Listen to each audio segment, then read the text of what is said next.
Hello friends, welcome to திரைக்களம். இந்த வீடியோவில் பரபரப்பாக போயிட்டுருக்க கார்த்திகை தீபம் சீரியலோட ஒரு சூப்பர் ப்ரோமோ ஒன்று வந்திருக்கு. அதை பற்றி தான் இப்போ பார்க்க போகிறோம். அதாவது பார்த்திங்கன்னா, நம்ம எல்லாருமே நினச்ச மாதிரி ரேவதிக்கு கல்யாணம் ஆகிடுச்சுங்கிற உண்மை ரேவதிக்கு தெரிய வருது.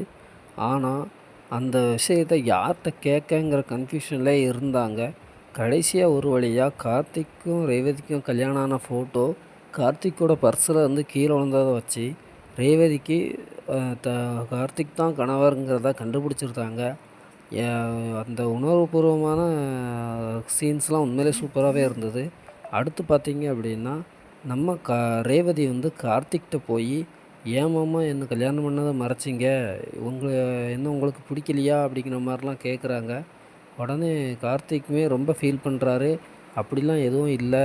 ஒன்றும் பிடிக்காம இருந்தால் நான் உன்கிட்ட பேசுவேனா, உன் பக்கத்தில் வருவேனாங்கிற மாதிரி பேசிக்கிட்டு இருக்காங்க." அப்போ தான் எல்லா உண்மையுமே சொல்கிறாங்க. சாமுண்டீஸ்வரி பண்ணது, சந்திரகலா பண்ணது எல்லாத்தையுமே சொல்கிறாங்க. இனிமேல் யாரையுமே நம்ம எதிர்பார்க்கட்டா, நம்ம சேர்ந்து ஒன்றா வாழ்வோம் மாமா அப்படின்னு சொல்லிட்டு, எங்கள் அத்தை பையன் தான் எனக்கு கணவருங்கிறத சொல்கிறேன். எனக்கு உண்மையிலே சந்தோஷமாக இருக்குங்கிற மாதிரி பேசுகிறாங்க. உண்மையிலே வேறு லெவலில் இருந்துச்சு. என்ன நடக்க போகுதுன்னு நம்ம பார்க்கலாம் வாங்க.